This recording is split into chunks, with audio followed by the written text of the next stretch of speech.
자, 우리 인사합시다. 은혜 받읍시다. 오늘 이 밤에도 우리에게 주시는 하나님의 말씀, 또 그 말씀이 또 지혜가 되어서 능력 있는 성도의 삶, 승리하는 성도의 삶을 살게 되기를 주님의 이름으로 축복합니다. 오늘은 잠언 11장 12절에서 15절 말씀 가지고 네 가지 주제로 말씀을 통해서 하나님 주시는 지혜를 살피겠습니다. 12절 같이 한번 읽어보죠. 지혜 없는 자는 그의 이웃을 멸시하나 명철한 자는 잠잠하느니라. 여기 지혜가 없다라는 말에서 지혜에 해당하는 히브리어가 하세르레브라는 말인데, 이 하세르레브의 글자 그대로의 의미는 레브가 마음을 뜻하거든요. 하세르는 부족하다 해서 마음이 부족하다라는 의미입니다. 그래서 잠언에서 말씀하신 지혜를 의미하기보다는 마음이 부족하다. 마음이 부족하다는 것은 이해력이 부족하다라는 말입니다. 특별히 12절에서 어떤 이해력이 있냐 하면은 사람과 사람과의 관계 속에서 갖게 되는 이해력이 부족하다는 말이죠. 다시 말하면 공감하는 능력이 부족하다라는 그런 의미입니다. 이 12절 말씀에 의하면 공감하는 능력이 부족한 사람은 그의 이웃을 멸시한다라고 그렇게 말씀하고 있습니다. 그렇습니다. 우리가 상대방을 공감하지 못하면 내 기준에서, 내 입장에서 그 사람을 판단하게 되고 정죄하게 되고, 그러다 보니까 경멸하게 된다는 것이죠. 멸시하게 된다는 겁니다. 우리가 지체를, 상대방을 공감하지 못해서 이웃을 멸시하게 되면은 그 멸시는 우리의 교만의 어떤 표현이라고 할 수 있습니다. 우리의 오만과 독선의 표현이라고 할 수 있습니다. 그리고 이 이웃을 향한 멸시하는 것은 그 이웃이 하나님의 형상을 지니고 있잖아요. 이렇게 하나님의 형상을 지니고 있는 그를 멸시하는 것은 곧 하나님에 대한 범죄입니다. 이것은 성령 하나님을 슬프게 하는 일이고, 우리가 이렇게 지체들을 멸시하는 삶을 살면 결코 성령 충만함을 유지할 수가 없습니다. 하나님을 향하여 대적하고 하나님의 형상을 멸시하는 자가, 성령께서 성령을 슬프게 하는 그 자가 어떻게 성령 충만함을 유지할 수 있겠습니까? 그런 일이 일어날 수가 없습니다. 상대방을 공감하는 능력이 부족하면 이런 일들이 일어나는 거죠. 지체를 향한 멸시가 나타나는 겁니다. EBS 다큐멘터리 감각의 제국이라는 이 프로그램을 책으로 엮어서 만든 것이 감각의 제국이라는 책인데요. 그 책의 내용을 잠시 말씀 한번 드려보겠습니다. 거기에 보면은 4세에서 5세 사이의 아이들을 이제 테스트를 했어요. 이들이 공감 능력을 얼마나 가지고 있는지 테스트를 한 뒤에 그 아이들을 계속 이제 추적하여 조사를 했던 거죠. 한 10년이 지났을 때 이 아이들이 어떤 상태인가? 이 10년이 지났을 때 이 아이들이 4, 5세 때 가졌던 공감력과 특별히 학교 폭력에 대해서 가해자가 되는지 안 되는지에 대해서 거기에 초점을 맞춰서 조사를 했던 겁니다. 조사 결과에 의하면 다른 사람들의 감정에 반응을 하고 그 감정을 공유하는 능력이 부족한 아이들은 10년 후에 학교 폭력 가해자가 되어 있는 경우가 많더라는 통계가 나왔습니다. 자, 이것을 보더라도 공감력이 부족하게 되면 이렇게 상대방에 대해서 멸시하게 되는 그런 것들을 잘 알 수 있습니다.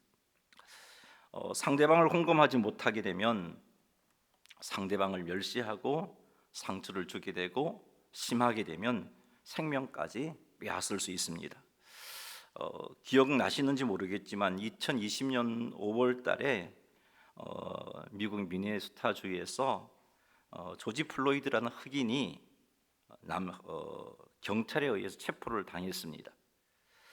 경찰은 이 플로이드를 체포하는 과정 속에서 플로이드가 자기 경찰들에게 저항을 한다라고 판단을 하고서 경찰서로 이동시켜 체포를 진행을 합니다. 근데 이게 그때 그 사건이 동영상으로 찍힌 영상으로 찍힌 게 있는데, 그것을 보면 이 플로이드가 저항한 것이 아닌데 경찰은 그 플로이드의 행동을 저항이라고 여겼던 거죠. 이건 역시 공감력의 부족함으로 일어난 행동입니다. 이후 경찰관은 이 플로이드의 목을 무릎으로 강하게 누르죠. 무릎으로 강하게 누르고 그때 이 플로이드가 숨 막힌다고 좀 살려달라고 애원을 합니다만은 이 경찰은 무시합니다. 그럼 계속 목을 눌렸고 이 과정에서 플로이드는 사망하게 되죠. 이로 인해서 미국이 또 전 세계가 굉장히 떠들썩했던 기억이 있습니다. 숨을 쉴 수가 없어서 좀 쉬게 해달라고, 죽겠다라고 그렇게 사정하고 애원하는 이 플로이드의 그 말을 경찰들은 공감하지 못했어요. 그리고는 계속해서 무릎으로 목을 누르고 결국은 이렇게 생명을 앗아가는 일까지 일어났던 겁니다. 이처럼 공감력이 부족하면은 인간관계가 깨어집니다. 공감력이 부족하면은 상대방에게 돌이킬 수 없는 상처를 줄 수 있습니다.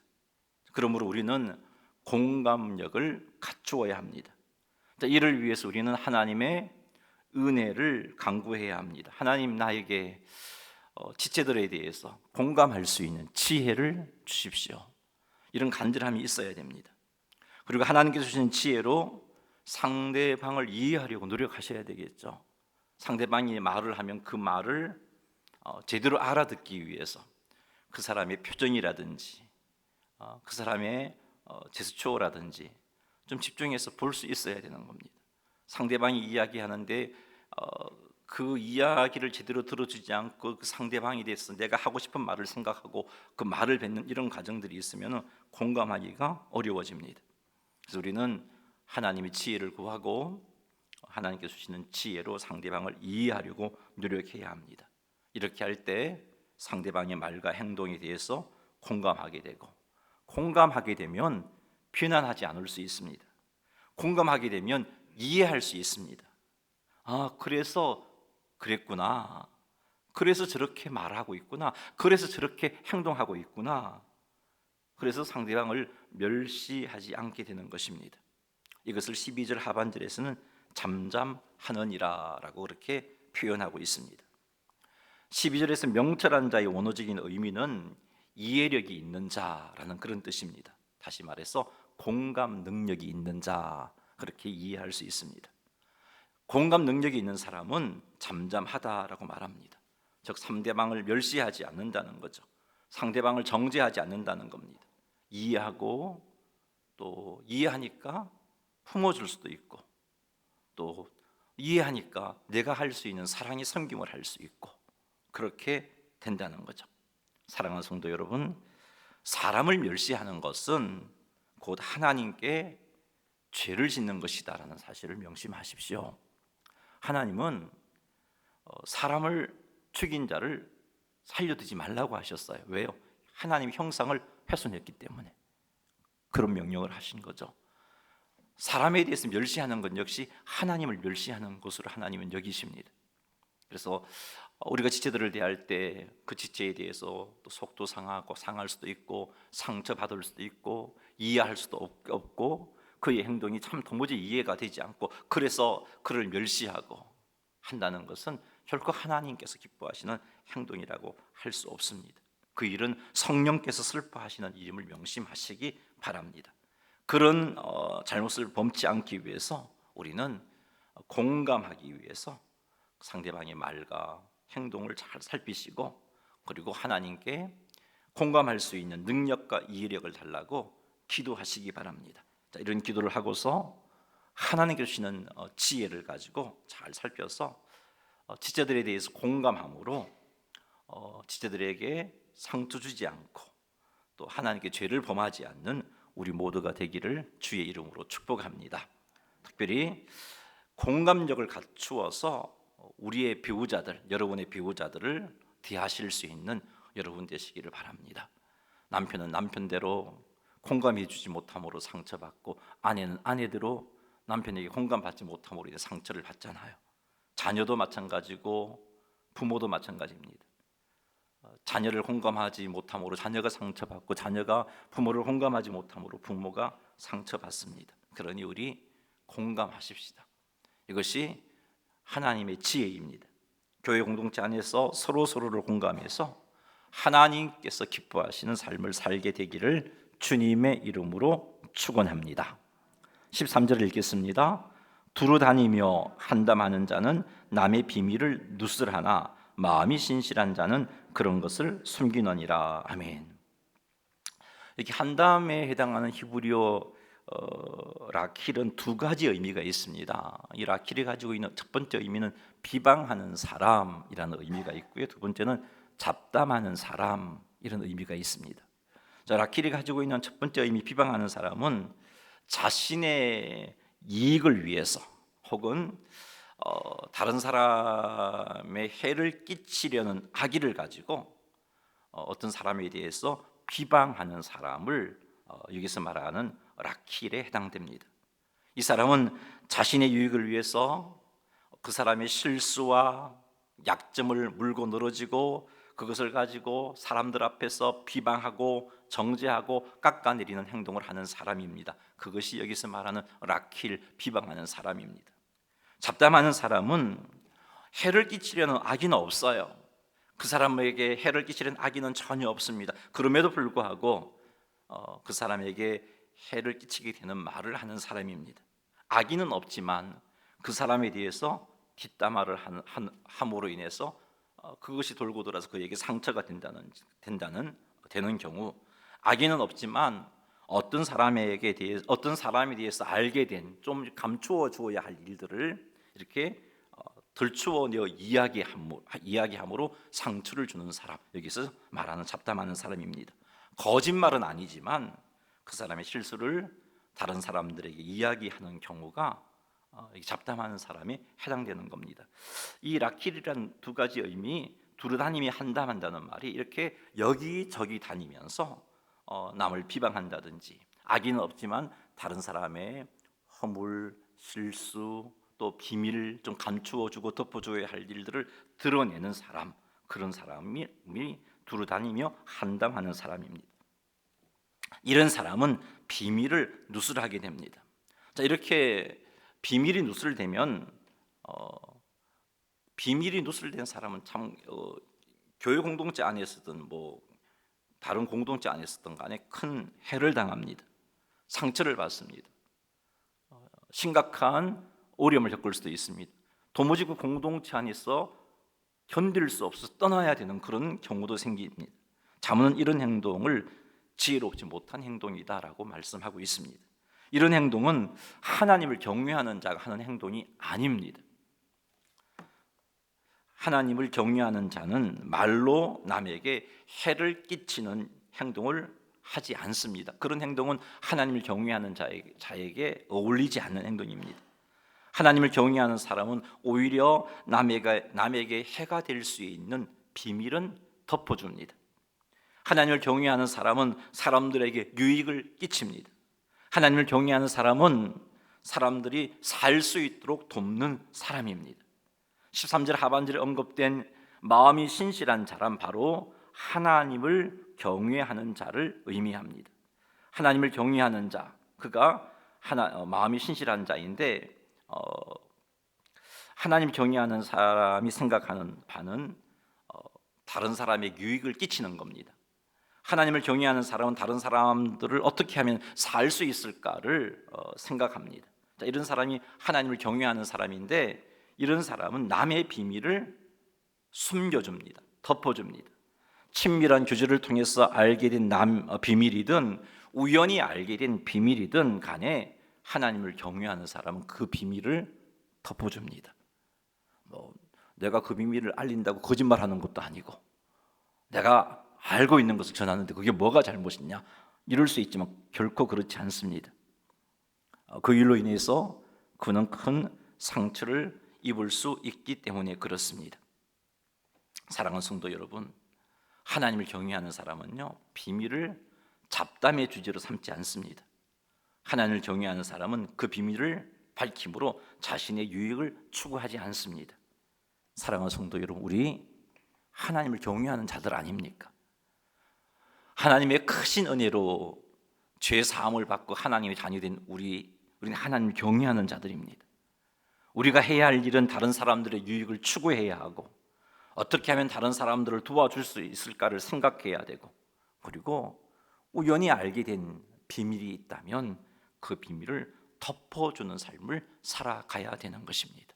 사랑하는 성도 여러분, 이것이 오늘 잠언이 말씀하고 계시는 신실한 자는 그런 것을 숨기느니라에 해당하는 모습입니다. 한담하는 남을 비방하고 잡담함으로 남의 비밀을 누설하지 말고 신실한 자가 되어서 그 비밀을 덮어줌으로 우리 공동체를 더욱더 하나님 앞에 건강한 공동체로 세워나가시는 성도님들이 다 되시기를 주님의 이름으로 축원합니다. 14절 말씀 읽어보겠습니다. 지략이 없으면 백성이 망하여도 지략이 많으면 평안을 누리느니라. 이 지략에 해당하는 히브리어가 타볼루라는 단어입니다. 이것의 의미는 지혜로운 권고, 지혜로운 충고를 의미합니다. 이 지혜로운 권고, 충고를 여기서 지략, 14절 앞부분에서 지략으로 표현했고요. 14절 뒷부분에도 지략이라는 단어가 나오는데 다른 우리말은 같은 지략으로 번역했지만 히브리어는 다른 단어입니다. 야츠라는 단어인데요, 충고하다라는 동사입니다. 앞에는 명사고요, 이렇게 지혜로운 권고, 충고라는 명사이고요, 뒤쪽은 야츠해서 지혜로운 충고를 하다, 지혜로운 권고를 하다 동사입니다. 14절 앞쪽에 지략이 없다는 말은 지혜로운 권고를 받지 않는다는 의미입니다. 지혜로운 권고를 받지 않습니다. 뒤쪽에 지략이 많다는 말은 지혜로운 권고를 받아들인다는 의미입니다. 따라서 이 14절의 의미는 지혜로운 권고를 받지 않으면 백성들이 망하지만 지혜로운 권고를 받아들이면 백성들이 평안을 누릴 수 있다라는 그런 의미입니다. 자, 이것을 백성으로라고 봤는데 개인으로 적용해 볼 수 있겠죠. 지혜로운 권고를 수용하는 사람은 망하지 않습니다. 평안을 누립니다. 하지만 그 지혜로운 권고를 외면하는 사람은 망하게 된다는 그런 말씀이 되겠죠. 베트남 전쟁에서 메넥마라라는 그 국무장관이 있습니다. 그림 하나 비춰 주십시오. 미국 로버트 맥네마라라는 사람인데, 이 사람이 존슨 대통령에게 조언을 합니다. 대통령 각하, 베트남 전쟁에서 철수하십시다. 이것이 많은 사람이 생명을 구하는 길이고 또 미국에 유익된 길이고, 대통령이 앞으로도 정치하는데 보탬이 될 겁니다라고 이런 충고를 했습니다. 하지만 이 존슨 대통령은 이 충고를 무시하고 전쟁을 계속해서 확대시켰죠. 베트남 전쟁을. 이로 인해서 미국은 많은 재정적인 손실을 당하였고 젊은이들의 많은 생명을 잃게 됩니다. 그렇게 재정적인 희생과 젊은이들의 어떤 생명이 희생되었음에도 불구하고 이 전쟁에서 미국은 실패하게 되죠. 패배하게 됩니다. 이 일로 인해서 존슨 대통령 재선을 포기해야만 되는 일들이 생겨났던 거죠. 이 경우가 지혜로운 충고를 받지 아니함으로 어려움을 겪게 된 많은 사람의 생명까지 희생을 당하고 본인에게도 어려움을 겪었던 역사적인 사건의 한 예입니다. 지혜로운 사람의 충고의 길을 기울이는 것이 지혜로운 자의 모습이고 그것이 평안을 누릴 수 있는 길입니다. 자, 그러나 성도들에게서 참으로 지혜로운 권고는 하나님에게서 오는 것이겠죠. 하나님에게서 오는 것. 왜냐하면 하나님이 지혜의 근본이 되시고 근원 되시기 때문에 그렇습니다. 이사야서 9장 6절 말씀을 한번 읽어보겠습니다. 이는 한 아기가 우리에게 낳고 한 아들을 우리에게 주신 바 되었는데 그의 어깨에는 정사를 메었고 그의 이름은 기묘자라 못사라 전능하신 하나님이라 영존하시는 아버지라 평강의 왕이라 할 것임이라. 아멘. 자, 이 말씀에 의하면 한 아기는 예수 그리스도를 의미합니다. 그분을 가리켜서, 예수 그리스도를 가리켜서 기묘자, 모사, 전능하신 하나님이다라고 말씀하고 있습니다. 따라서 가장 지혜로운 지략은 기묘자여 모사이신 예수님에게서 나옵니다. 예수님이 기묘 그 자체라는 거죠. 예수님이 모사 그 자체라는 겁니다. 즉 하나님은 기묘자여 모사이신데 하나님에게서 나오는 그 지혜로운 권고가 잠언이 말씀하고 있는 지략인 거죠. 이것이 없으면 백성은 망하지만 이것이 있으면 백성은 평안을 누린다라고 말씀하고 있습니다. 그러므로 성도들은 기묘자여 모사이신 하나님에게서 지략을 공급받아야 돼요. 어떻게 공급받을 수 있습니까? 말씀과 기도로 하나님께 나아갈 때 공급받을 수 있습니다. 말씀을 가까이 하면 기묘자여 모사이신 하나님의 지혜와 하나님의 권고를 공급받게 됩니다. 기도로서 우리의 필요를 하나님께 아뢰고 말씀으로 하나님에게서 지략을 공급받을 수 있습니다. 그러니 사랑하는 성도 여러분, 날마다 하나님께 지혜로운 권면을 구하시기 바랍니다. 날마다 하나님으로부터 지략을 공급받으시기 바랍니다. 하나님께 공급받는 지략이 많으면 많을수록 평안을 누릴 수 있다라고 그렇게 말씀하고 있잖아요. 여러분, 하루를 시작하면서 하나님께 지략을 구하시기 바랍니다. 아침 첫 시간에 일어나서 그 첫 시간을 하나님께 드리면서 하루의 삶을 맡겨보십시오. 할 수만 있다면 새벽 기도를 해보시기 바랍니다. 새벽에 잠을 깨우고 교회로 나오면서 기도하시면서 나오십시오. 오늘 하루 살아감에 있어서 필요한 지략을 공급해 주십시오. 그런 간절함을 가지고 새벽을 깨우며 나오십시오. 그리고 새벽에 선포되는 말씀을 통해서 하나님께서 공급하시는 지략을 공급받으십시오. 뿐만 아니라 여러분의 인생의 문제를 가지고 새벽 기도 시간에 간절하게 하나님의 인도를 구하고 도우심을 구하시기 바랍니다. 그리하면 지략이 풍성해질 것이고, 이 지략이 풍성한 자에게 14절 말씀은 평안을 누리게 된다, 평안이 주어진다라고 말씀하잖아요. 근데 본문에 나오는 평안에 해당하는 히브리어가 트슈아라는 단어인데요, 이것의 의미는 구출, 석방, 구원, 도움, 승리 이런 뜻입니다. 그래서 하나님으로부터 지략을 많이 공급받으면 내 인생의 문제로부터 구출된다는 거예요. 인생의 진노른 문제로부터 벗어난다는 겁니다. 구원을 받게 된다는 거예요. 승리를 누리게 된다는 겁니다. 지략이 풍성한 자에게는 이런 은혜가 주어진다는 겁니다. 인생의 문제로부터 구원받고 승리한다는 것이에요. 험한 세상이잖아요. 우리 힘으로 어떻게 살아갑니까? 제대로 살지 못하잖아요. 우리 지혜가 아무리 우리가 지혜로운들 우리의 지혜로 우리에게 다가오는 인생의 여러 가지 문제들을 다 해결할 수 있나요? 그렇지 못하잖아요. 우리 능력 밖의 일들이 얼마나 많습니까? 그러기에 우리에게 하나님, 기묘자요 모사이신 하나님에게 정말 지혜로운 충고를 받아야 돼요. 권고를 받아야 돼요. 지략을 받아야 돼요. 그러기 위해서는 하나님을 가까이 하셔야 됩니다. 사랑하는 성도 여러분, 하나님을 가까이 하심으로 하나님으로부터 풍성한 지략을 공급받아서 하나님의 은혜 가운데 구출과 석방과 구원과 도움과 승리의 복을 받아 누리시는 성도님들이 다 되시기를 주님의 이름으로 축원합니다. 15절 말씀 읽겠습니다. 타인을 위하여 보증이 되는 자는 손해를 당하여도 보증이 되기를 싫어하는 자는 평안하니라. 아멘. 타인을 위하여 보증이 되는 자는 손해를 당한다고 합니다. 여기서 타인이 의미하는 바는 잘 알지 못하는 사람을 의미합니다. 잘 알지 못하는 사람이 보증을 썼다는 것은 경솔하게 보증을 썼다는 거예요. 무지하고 무분별하게 보증을 썼다는 의미입니다. 자, 타인을 위하여 보증이 되는 자의 의미는 너무나 경솔하고 너무나 무지하고 너무나 무분별하게 보증을 쓰는 것을 이렇게 표현하고 있습니다. 자, 이렇게 경솔하고 무지하고 무분별하게 보증을 쓰게 되면 손해를 당한다. 이제 그냥 손해를 당한다고 우리 번역했는데 그 의미는 큰 어려움을 당한다, 그런 의미예요. 엄청난 어려움을 겪게 된다는 것입니다.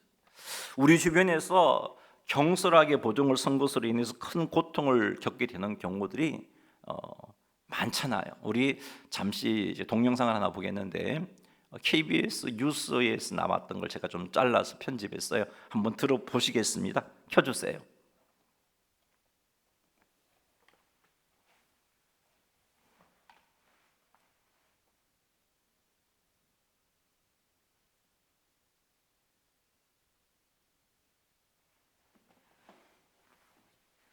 키를 하나 눌러야 플레이 돼요.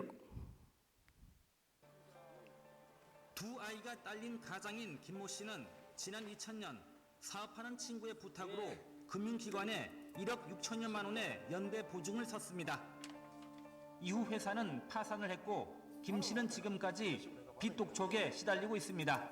일반 사람들은 보통 보면은 독촉도 심하게 받았지만 이 가정생활이 지금 10년 전부터 지금까지 완전히 깨져버리고 이 사회생활을 못합니다 지금. 김 씨 부인도 덩달아 신용불량자가 돼 사는 게 말이 아닙니다. 겨우겨우 친척에게서 돈을 빌려 생계를 꾸려가지만 이마저도 갚지 못해 지금은 원수지간이 됐습니다. 지금 여동생하고 저는 지금 완전 원수지간이거든요. 그러니까 동생이 하는 말이 뭐냐면 내 돈 다 갖고 죽어라. 심지어 이렇게 돼 있어요 지금 상황. 예, 동영상인데 좀 잘못된 것 같아요. 저게 어떤 내용이냐면은 보증으로 인해서 경제적으로 큰 어려움을 겪는, 넘겨주세요. 가장의 두 아이가 딸린 가장인 김모 씨는 지난 2000년 가정이 잘못된 보증으로 인해서 가족이 고통을 당하고 가족들이 신용불량자가 되고 또 이제 돈이 없으니까 먹고 살아야 되니까 친척들에게 돈을 빌리고 그 돈을 빌리는 게 갚지 못해서 원수지간이 되고 이런 내용들이에요. 보증이 얼마나 참 무서운 것인가를 보여주고 있습니다. 그래서 잠언 말씀은 경솔한 보증을 서지 말라고 말씀하고 있어요. 보증을 꼭 서야 한다면 최악의 경우를 감당할 수 있어야 돼요. 감당할 수 있다면 서십시오. 잘못되었을 때 내가 그 책임을 질 만한 능력이 있는가를 생각해 보셔야 돼요. 잘못되었을 때 그 책임을 질 만한 능력도 없는데 보증을 쓰는 것은 죄악입니다. 이로 인해 나뿐만 아니라 가족이 큰 어려움을 겪게 됩니다. 보증 쓴 것이 잘못되어서 내가 보증에 대한 책임을 져야 할 때 보증에 대한 책임을 지고도 내가 살아갈 수 있는 그런 형편이라면 그건 보증 쓸 만한 능력을 갖추었다라고 말할 수 있어요. 하지만 이런 능력이 없다면 보증을 서지 말아야 됩니다.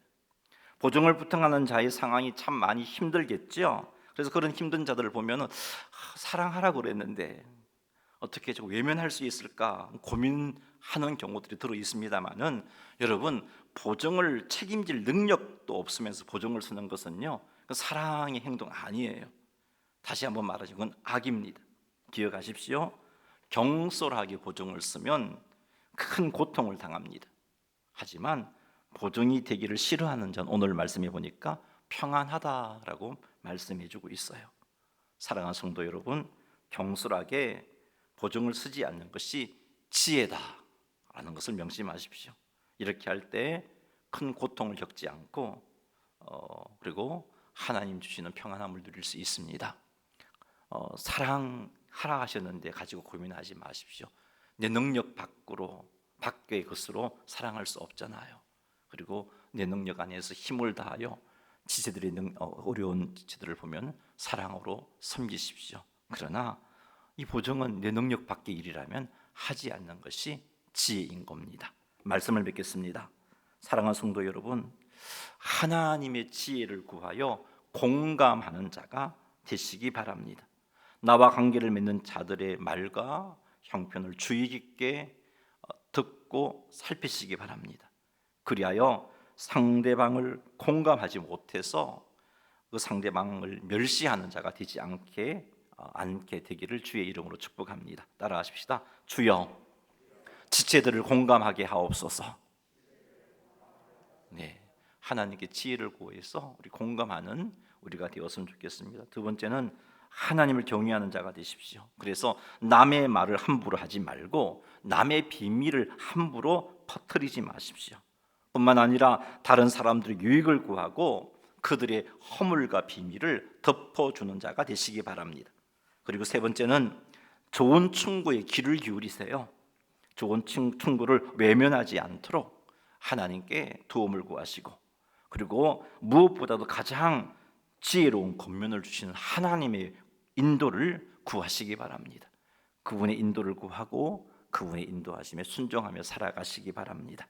그리고 마지막으로 경솔하게 보증을 쓰지 마십시오. 내가 감당할 수 없는 것이라면 결코 보증을 쓰지 마십시오. 그리하여 고통을 겪지 않으시는 여러분 되시기를 주님의 이름으로 축원합니다. 교회 수직 전하겠습니다.